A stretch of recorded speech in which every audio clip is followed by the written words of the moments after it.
Business stories. Bloodbath on Dalal Street as Sensex Nifty closed at 11-month low on global rout. Market crash erodes nearly 7 lakh crores of investor wealth. All sectoral indices in the red. Food prices again drive retail inflation in May. The overall price rise eases to 7.04%. Vegetable and cooking oil prices rise in double digits. Inflation still remains significantly above the RBI comfort zone. Rupee hits a record low against the dollar as it reaches the 78 mark for the first time despite a late recovery. 10-year bond yield also spikes, crossing 7.6%. RBL Bank plummets over 20% to record low on appointment of new MD and CEO R. Subramanya Kumar. Investors worry over asset quality fears. Most analysts downgraded the stock, noting that the appointment raised several questions. LIC plunges to a new low as lock-in for anchor investors ends, slips more than 5% to 670 rupees, down 28% on the issue price in just 20 trading days. Finance Ministry tries to downplay the fall, says LIC is a valuable asset and investor panic is distressing. Massive sell-off in the crypto market as series of news spooks investors. Ether down nearly 30%, losing its peg to the second largest cryptocurrency. Bitcoin at an 18-month low. Total crypto market cap dips under $1 trillion, down from nearly $3 trillion just 7 months ago. A complete rout on Dalal Street with benchmarks closing at an 11-month low, eroding nearly 7 lakh crores of investor wealth in a single day. Investors witnessed Monday mayhem owing to red-hot US inflation print released on Friday, which fueled fears of more aggressive interest rate hikes by the US Fed Reserve. At close, the Sensex closed 1,457 points lower at 52,847, while the Nifty shut shop at 15,774, achingly close to 15,000. Down about 400 points for the day. Broader markets also in tune with the fall. All sectoral indices closing in the red, down 1 to 4%. Bajaj Finserv, Bajaj Finance, Tech Mahindra, Tata Motors, some of the top losers today. The rupee breached the 78 mark against the dollar for the first time, tracking the global risk-off mood and the strength of the US dollar. As the sell-off intensifies on Dalal Street, our global business editor Udayan Mukherjee spoke exclusively to Aditya Narayan, MD and Head Research Institutional Equities at Edelweiss Securities, on the free fall in equity markets and his outlook going ahead. Our guest on the show today is Aditya Narayan, Managing Director and Head of Research Institutional Equity at Edelweiss. Aditya, very good to see you after a long time and thanks for joining in. Let me begin by asking you about the regime for the market right now. Do you belong to the camp which thinks that this is just a pullback in an otherwise bullish kind of cycle? Or do you believe that we are actually in the middle of a bear market, however long it turns out to be? So, I wouldn't necessarily take either ends of it. But I do think it's not just a pullback. It's just not a market phenomenon, which is a pullback after a strong rally. I do believe that the economics have got stretched a little bit at this point in time, given what inflation has done. And so I would be watchful over the next couple of months to see the extent of damage that this inflationary run effectively does. And, inflation is one part. The other bit is the policy response that you get, which is a corollary of it. But the reality is that rates have gone up. There's been a certain amount of price intervention, and that tends to dislocate the mood a little bit. So, specifically to your question, is it a bear market or is it just a break? I'd say we have to sit back and watch a little bit. I think markets clearly continue to be at a little bit of risk, but to an equivalent amount, the economy also seems to be at a little bit of risk. So I think it's somewhere in between there. Given the risks that you highlight, Aditya, do you think that it is possible? I mean, this is the question one keeps coming back to, because last 2 years we've got used to the market trading at valuation levels which are way above or quite a bit above the average multiples, the mean multiples that India has traditionally traded at. So given the new risks which have come to the fore, is it conceivable that we go back to trading at if not lower, then at least the mean multiples of the last 10 or 20 years? Because that too in itself would entail a 10-15% correction from even current levels. Yeah, so I'd look at it in two frameworks. One, is it possible in terms of us getting back to lower levels of lower average multiples? Yes. I think the other element which is important to look at is whether fundamentally our premium or our valuation framework relative to other emerging markets, whether that's pushed up a little bit. And I'd say on the latter bit, I do believe a little bit of that has happened simply because there has been a little bit of a breakdown, not necessarily economics, but there has been a little bit of a breakdown in other key emerging markets, right? So in a relative context, India is probably a little better placed than it was vis-a-vis other emerging markets at this point in time. But at an absolute level, you're absolutely right. You do have risks in terms of multiples coming off a little bit. Now, what I do believe is that, one out of two risks will play out. Either economic slows a little bit, earnings slows a little bit, and so, the market comes off on the back of that, or multiples come off. I'd be surprised if you get a combination of multiples contracting and earnings contracting. I wouldn't play for that scenario, which is obviously very negative from here. I'd say you're probably still a little bit somewhere in between. But what has structurally changed is that within the EM basket, you are at actually more of an operating premium than you have been. From an economic trajectory perspective, you've not seen inflation like this for a fairly long period of time. And I think the damage it could do is still something that needs to be watched for, rather than glossed over as could be the case in a bunch of bullish camps. There's an interesting point, Aditya, because it leads me to my next question, which is the kind of earnings disappointment we could be staring at. Last 2 years, we've only seen earnings upgrades from brokerages like you. But now, given what is going on in the world of commodities, which was a big contributor to these earnings upgrades, is it possible that we now begin to see earnings cuts coming in over the next few quarters, which is something the market had not seen for the last couple of years? Yeah, so simplistically, yes. If you see our numbers in the recent quarter that reported, that's resulted in a net cut of about 2%. But it's as like you were saying, it's been hugely supported by commodities. If you were to strip out the commodity support, that number is actually much, much deeper. So to start with, you're absolutely right. I think the risks of downgrades at the aggregate level is actually reasonably high. At the broad level also is high, simply because you had a couple of standouts at this point in time. So I think that's one element of it. And that's why you're seeing, the market might be up a little bit in the recent past, but there is a certain amount of caginess or wariness in the market as it exists at this point in time. That's one element. I think the other element of earnings has been that what has been where people have, X of the commodity and the banks, right, which run a different cycle, right? But X of that, I think a lot of caution has been in terms of earnings getting cut because of margins, right? And you've seen some of that play through. But I actually believe the bigger risk and the less stated risk is what you could see in terms of demand being a little weaker. And I would suspect that would be the surprise element in terms of earnings downgrades, if there were to be significant downgrades, rather than the shock of commodities and prices, which has generally been tending to play through. One question about what you're hearing from companies, Aditya, because it's such a strange time. Globally, there is so much volatility. There is uncertainty about whether the world is heading towards close to recession, if not a full-fledged recession. And we are talking about a Capex cycle fleshing out in the middle of this kind of uncertainty. Do you hear from companies a lot of confidence that they want to go ahead with Capex planned earlier? Or could it be a time of introspection or reassessment or being wary as well?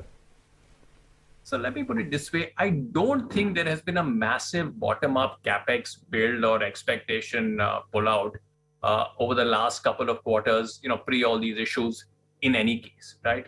I think what you were tending to see was a confident and a measured approach where people were talking about brownfields, maybe the odd greenfields, but I think there were very, very few people who were really going overboard or overtly excited, right?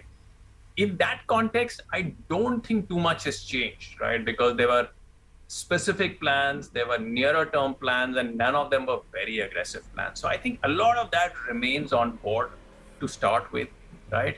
Secondly, I think a lot of the recession talk that all of us are a part of, it's more a market commentary, right, and a market expectation rather than anything that businesses on the ground are seeing, right? Whether it is the commodities players, whether it is the technology companies, So to some extent, I think as commentators we get a little carried away. The market tends to look at it very seriously, but I don't think that sense has percolated down to businesses.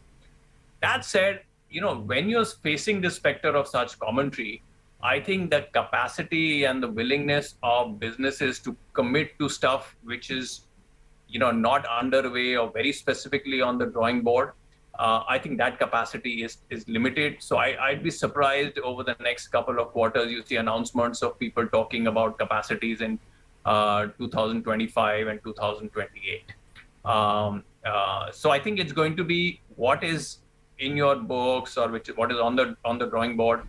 I think that continues. Let me be clear. I don't think it's a space where anyone has talked about pulling back on anything that is specifically on the anvil, right? It's just that looking beyond, I suspect there's a certain amount of caution that is coming through, but it is quite honestly very market driven. I mean, you haven't seen any data that suggests the US is in recession.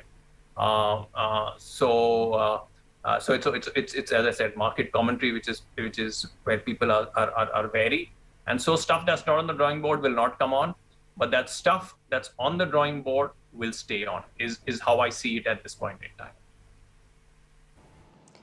RBL Bank today slumped over 20% to a record low after the appointment of R. Subramania Kumar as Managing Director and CEO for a period of 3 years. The appointment comes after former MD and CEO Vishwaveer Ahuja unexpectedly stepped down. Most analysts downgraded the stock, noting that the appointment raised several questions. In his last role, Subramania Kumar served as Administrator of Dewan Housing Financial. He also served as the MD and CEO of Indian Overseas Bank. IPL has become a brand that everyone wants to get associated with, and the already richest cricket league in the world has only become richer. Over 44,000 crores is what the BCCI has already made through the e-auction of the IPL media rights, and expects that number to go up further with 2 more packages up for grabs. Here's the full report. Well, it's been a big bonanza for Indian Premier League. Media rights for IPL have set to witness a high level of bidding, crossing over rupees 44,000 crore on its day 2 of bidding for media rights for TV broadcast and for digital for the IPL matches. In fact, at this rate, it nearly looks like each ball is being sold for rupees 50 lakh rupees. Now, through this, clearly it's understood that IPL now is not only the richest and the biggest sporting event counted in India, but it's also climbed up the ladder on the world sporting events list. In fact, it's considered now to be the world's 2nd largest sporting event. This is also directly going to push more and more ad revenues for IPL, where analysts expect that brands will be now flocking with more and more advertisements during IPL broadcast. This is the size and scale of the auction that has been witnessed. Now, who are the winners? Well, there have been a couple of names coming out, but we must wait for a formal and official announcement by BCCI, which shall be soon on the winning bidders for the 4 packages of media rights for Indian Premier League. We earlier spoke to founder of Nimbus Communications, Harish Thawani, about the financial nitty-gritties of the deal. Let's also bring in that perspective. A quick maths will tell you that a T20 IPL match, because there's four strategic breaks, tends to yield about 3,500 seconds of advertising time on an assumption of a 10 lakh rupee per 10-second price average for the next 5 years. which is highly likely because prices were already crossing 10 lakh rupees, not on an average. That translates to about 34 crores per match in revenues. They've paid 57.5. That leaves over a 5-year period, sum in subscription numbers to be covered of 9,635 crores, which translates to 1,927 crores per annum. And that's maths that's not difficult to figure out. It's a stretch. 1,927 crores it's a stretch to get incremental value on subscription on IPL, but it's not difficult to fathom. I spoke to 2 people in the cable and the satellite TV industry, and they say, they'll be mugged for more money, but at a stretch. So it's a sort of break-even number. Let's take a very quick break on that note. Back with lots more here on Business Today. Stay with us.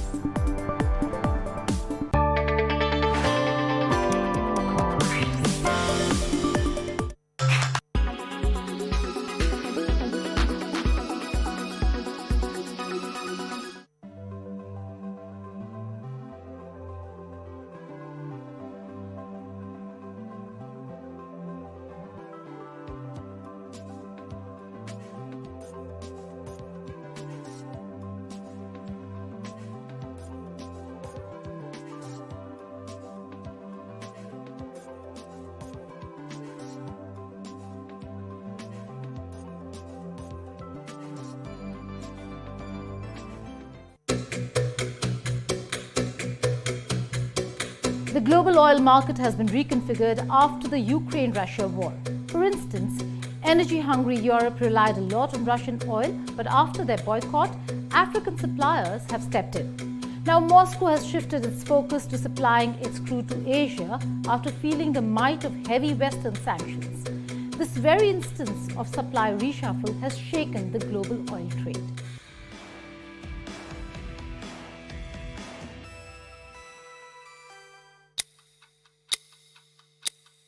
In fact, the shock is even bigger than the United States of America's shale revolution, which significantly increased its production of oil and natural gas. And Russia might just be lucky in the shifting supply chain as long as Asia, India and China in particular, keep buying its crude at a steep discount. Experts are saying that Russian exports were back. Welcome back.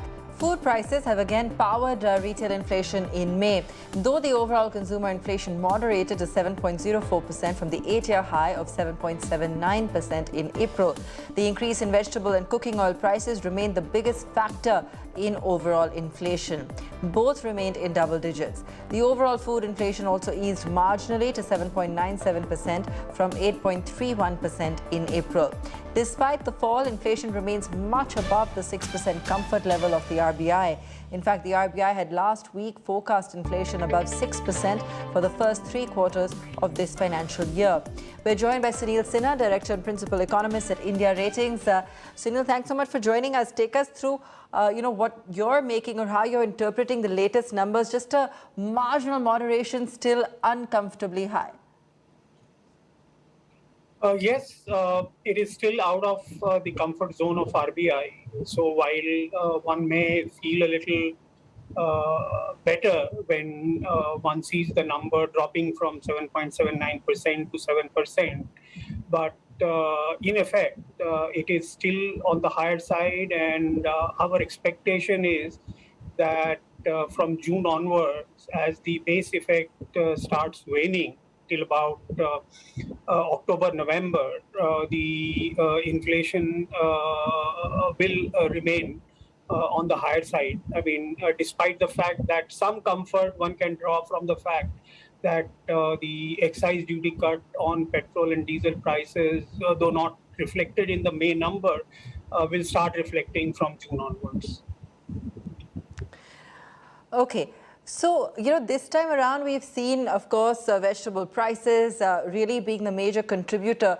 What are you most worried about, Sunil, going forward? Is it going to be continued supply-side concerns? Is it going to be those crude prices that continue to spiral? Because we're seeing this now as a global conversation. We've seen how markets have been reacting to the kind of pressure we're seeing on the back of these inflation figures.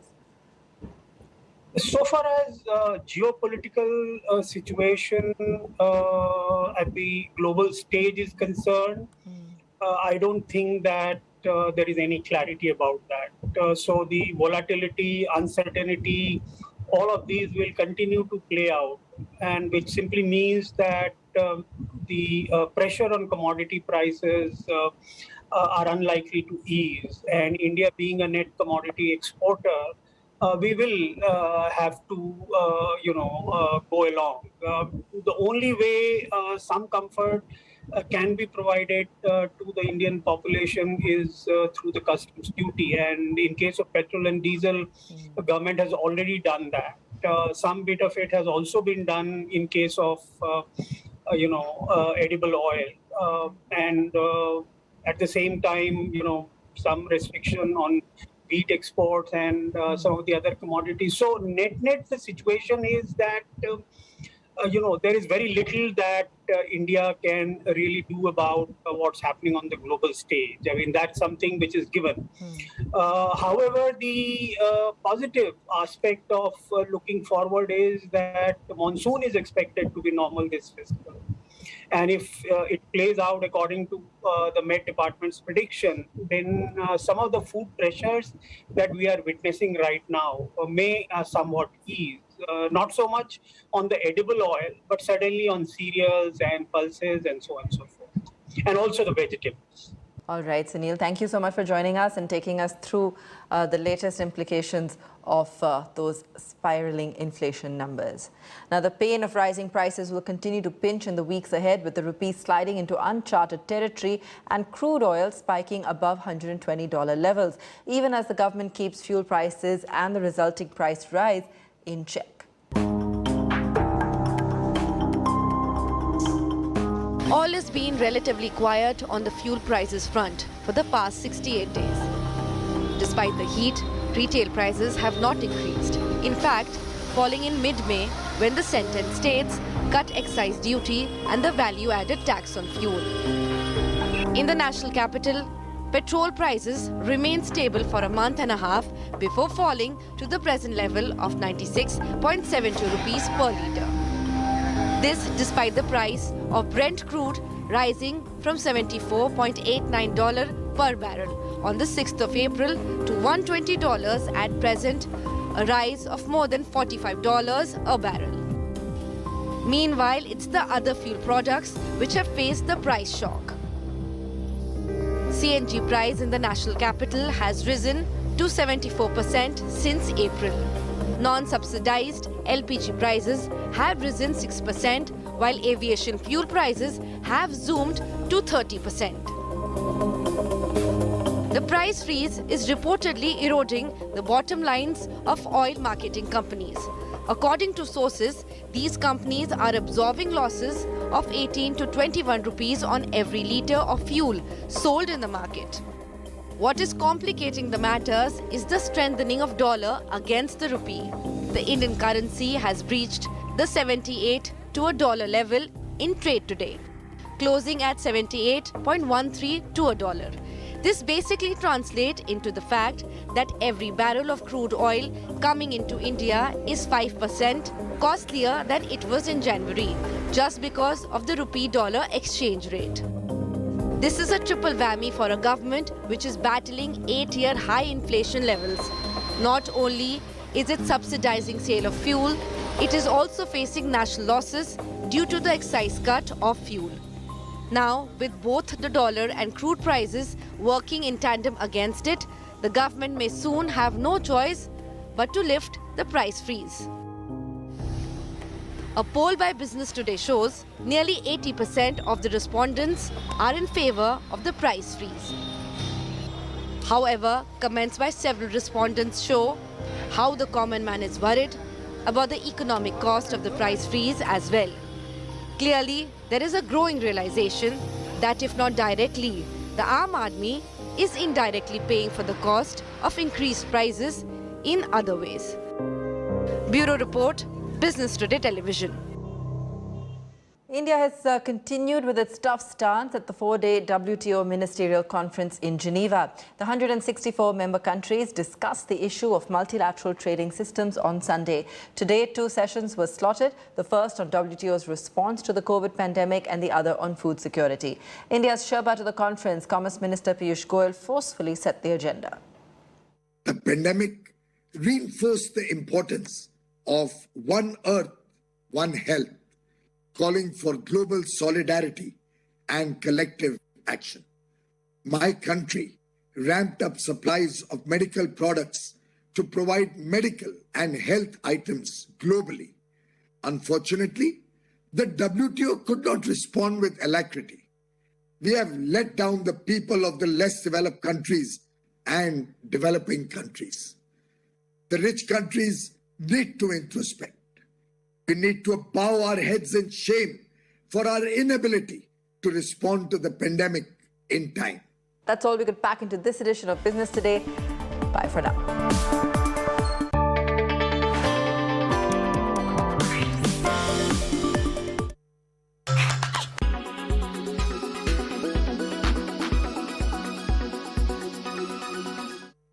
Did you know the Chinese military is developing a weapon capable of destroying Elon Musk's Starlink satellite? Well, yes, a team of Chinese researchers have reportedly published a study calling for anti-satellite capabilities that could disable Elon Musk's Starlink satellites. The tweet reads, and I quote, "A combination of soft and hard kill methods should be adopted to make some Starlink satellites lose their functions and destroy the constellation's operating system." The study is set to call for a combination of soft and hard kill methods that could be used to stop some Starlink satellites from working. However, according to reports, the study could not be confirmed as the official stance of the Chinese military or its government. What is Starlink satellite? Starlink is a satellite constellation system operated by Musk's SpaceX. It provides commercial and military users all over the world with high-speed internet access. With over 2,300 satellites in orbit, it is believed to be indestructible.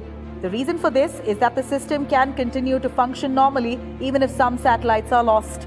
In the next few years, SpaceX hopes to have as many as 12,000 satellites in its star.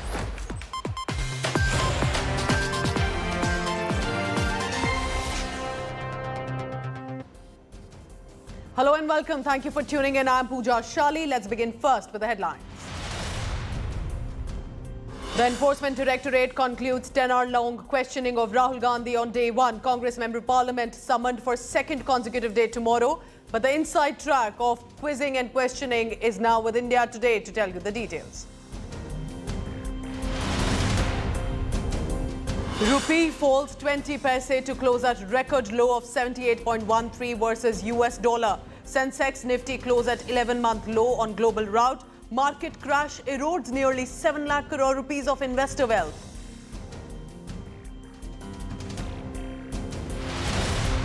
After Maharashtra, now Bengal cops summon Nupur Sharma. She has sought 2 to 3 weeks' time. 19-year-old, meanwhile, take a look at that, slapped, assaulted for supporting the now suspended spokesperson. And all of this happening in Bhiwandi, Maharashtra.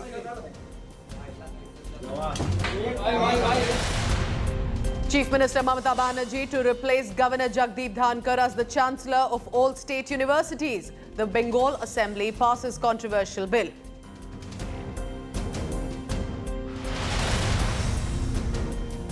Kerala gold scandal heat on Chief Minister Pinarayi Vijayan. Congress workers protest inside the flight taken by Chief Minister. Raise slogans against Vijayan. Video of confrontation goes viral.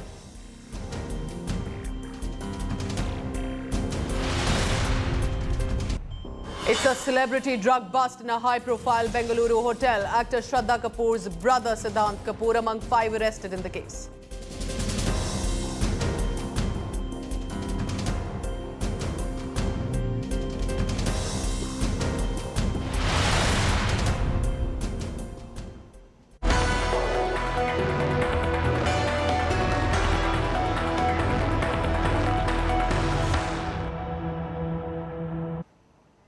The Enforcement Directorate has been questioning Rahul Gandhi for over 9 hours and also with just about a short while ago concluded in the National Herald case. Now, through the day today, Congress MPs, Chief Minister, state heads paused all work for what they called a satyagraha. They were detained, some of their shirts were torn.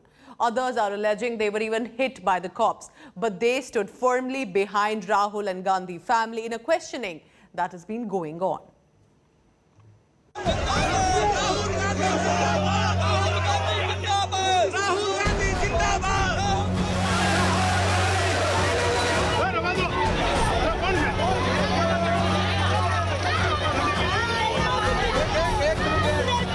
Day of big Congress stir, from chief ministers to members of parliament and thousands of party workers.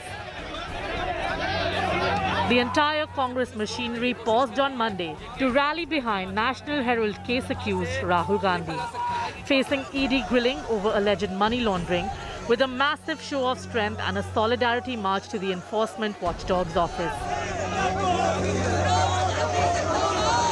Congress leader and Wayanad MP marched to the Enforcement Directorate's office from the Congress headquarters in Delhi, with hundreds of sloganeering supporters.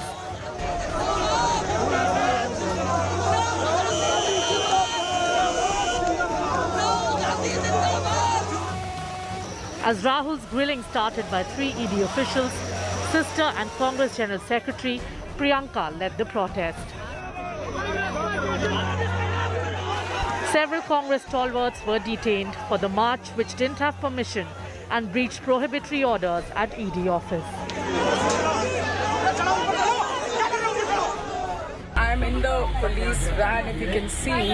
Yes, I have no clue. I was just giving a bite, which is my duty as a national spokesperson, and then I was just picked up and put in this. Rahul Gandhi ji को बुलाया है, इसमें हमें कोई एतराज नहीं है. वो जाएंगे, हम साथ में जाएंगे. साथ में किसी के साथ जाना तो ये तो कोई क्राइम नहीं है. हम क्या कोई गैर कानूनी काम करते हैं क्या? अजीब सी बात है. तानाशाही की रात चलते हैं और क्या. Congress launched a pan-India protest from Jammu to Patna to Bengaluru, with party workers hitting the streets.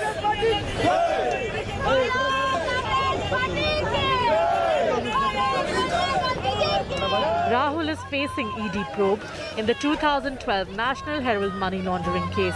The Gandhis are accused of embezzling funds and financial irregularities. With Preeti Chaudhary, Supriya Bharadwaj and Munish Pandey in Delhi. Bureau Report, India Today. Political temperature fully soaring over the Congress Satyagraha, while the Bharatiya Janata Party deployed Smriti Irani and its full social media weaponry to counter the Congress party's show of strength. The Trinamool Congress also taunted the party and called out its double standard, accusing the Congress top leadership of trembling in fear on being summoned by a central agency. The streets of Delhi witnessing a mammoth show of solidarity by Congress workers with Rahul Gandhi. The National Herald case is back in focus and the political war of words reignited by ED's grilling of Rahul. As the Delhi police refused permission to Congress's Satyagraha, the party leadership made it clear nothing could stop them. Modi सरकार और उसके पिट्ठू election management department ED ने सत्य को ललकारा है.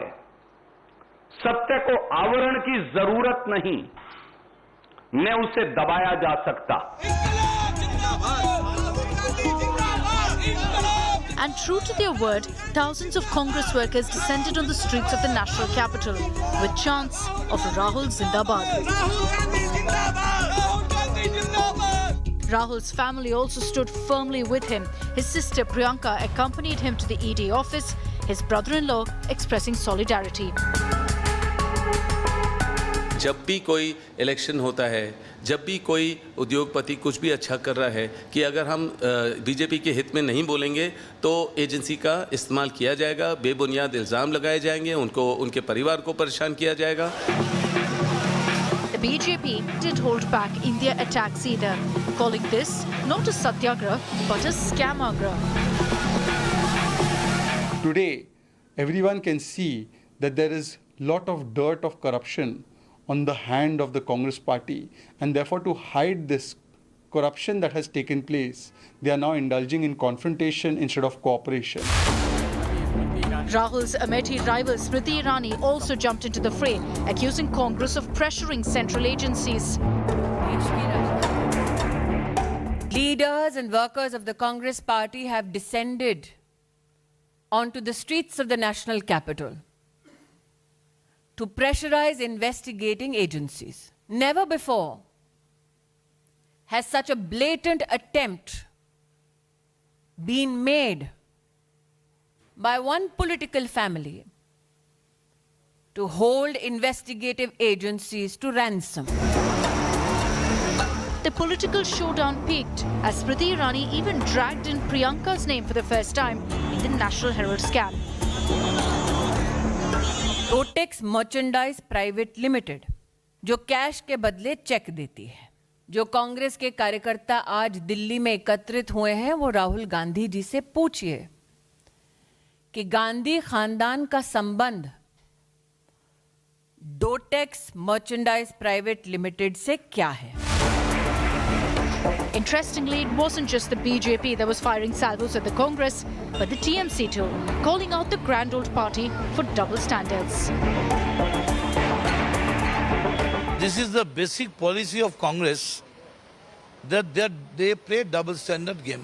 When our people were being called, not a single Congress leader came out with a statement. With Supriya Bharadwaj, Preeti Chaudhary and Munish Pandey, Bureau Report, India Today.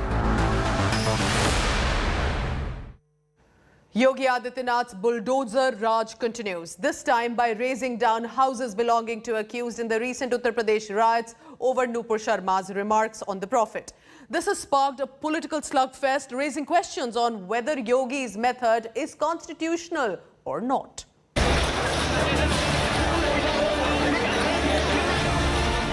A day after the house of Javed Mohammed, who allegedly mobilized protests against the Prophet remark, was demolished, a group of advocates have moved the Allahabad High Court for relief.